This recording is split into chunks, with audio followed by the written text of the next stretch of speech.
سے تو کھانے کے لیے آپ نے گھر میں کہلوایا. جی. فبعث إلى نسائه فقلن ما معنا إلا الماء نو گھر تھے، 9 گھر کے اندر سوائے پانی کے کچھ نہیں تھا. جی. فقال رسول الله صلى الله عليه وسلم من يضم أو يضيف هذا. ایک بات درمیان میں عرض کر دوں،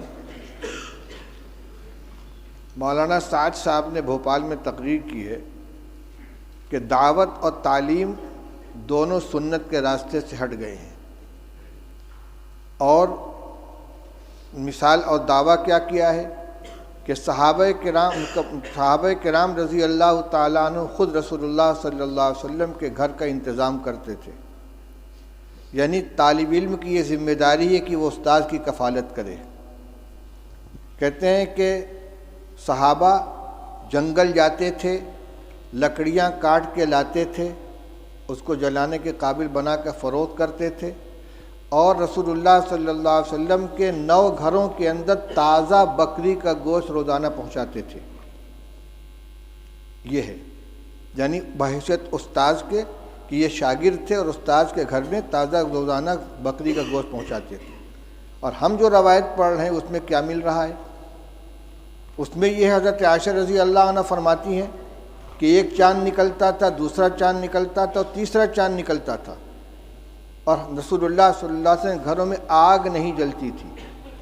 اور یہاں آ رہا ہے کہ 9 گھروں میں حضور صلی اللہ علیہ وسلم نے آدمی بھیجا ہے، اور سب جگہ سے جواب کیا آ رہا ہے؟ ما معنا الا الماء، ہمارے پاس پانی کے علاوہ کچھ نہیں ہے. یہ کیا حدیث کی تحریف نہیں ہے؟ یہ ازواج مطہرات کے بارے میں جو بات کہی جا رہی ہے صحابہ کے بارے میں کہ روزانہ ان کے یہاں بکری کا تازہ گوشت صحابہ کرام پہنچاتے تھے، اور آج طلبہ کو کھانا مطبخ سے دیا جا رہا ہے اور اساتذہ کو تنخواہ دی جا رہی ہے، لہذا تعلیم سنت کے راستے سے ہٹ گئی ہے. یہ کیا مذاق ہو رہا ہے؟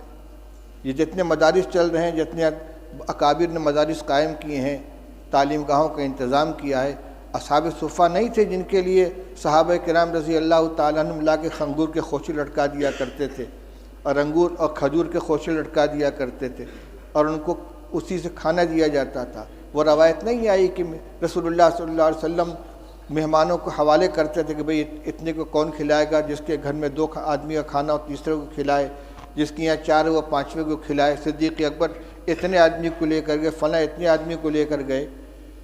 اور حضور صلی اللہ علیہ وسلم کے ساتھ جو تعلق تھا صحابہ کرام کا، وہ صرف استادی و شاگردی کا تھا کہ اس کو اور صحابہ کرام رضی اللہ تعالیٰ عنہ خود پیٹ پر پتھر باندھتے تھے، رسول اللہ صلی اللہ علیہ وسلم بھی پیٹ پر پتھر باندھتے تھے، 2 باندھتے تھے. لہذا یہ کبھی اتفاق سے کوئی جزیہ پیش آ جائے اس کو دائمی معمول بنا کر پیش کرنا، یہ تحریف ہے کہ سنت کے راستے سے مدارس ہٹ گئے ہیں.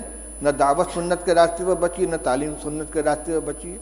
کس قدر خطرناک چیز کا مطلب یہ کہ عوام کو یہ سمجھا دو کہ مدرسے جو ہے سنت کے خلاف چلے جا رہے ہیں، لہذا عوام کا رشتہ مدارس سے بھی کٹ جائے اور علماء سے بھی کٹ جائے.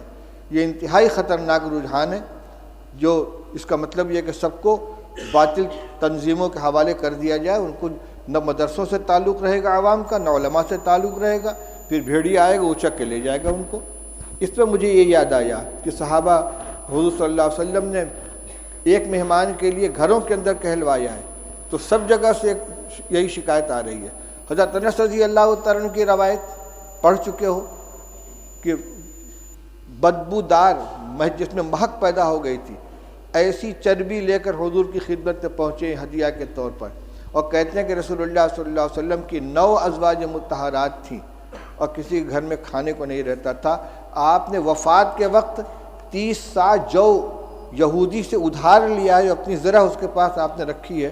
کس زمانے میں یہ گوشت دیا جاتا تھا بھائی کہ وفات کے وقت حضرت عائشہ حضرت رسول کریم صلی اللہ علیہ وسلم مقروض تھے یہودی کے، اور غلہ تھا. حضرت عائشہ رضی اللہ عنہ کی روایت پڑھ چکے ہو کہ آدھا وسق جو تھا میرے پاس، رف پہ رکھا ہوا تھا، اس میں سے میں کھایا کرتی تھی.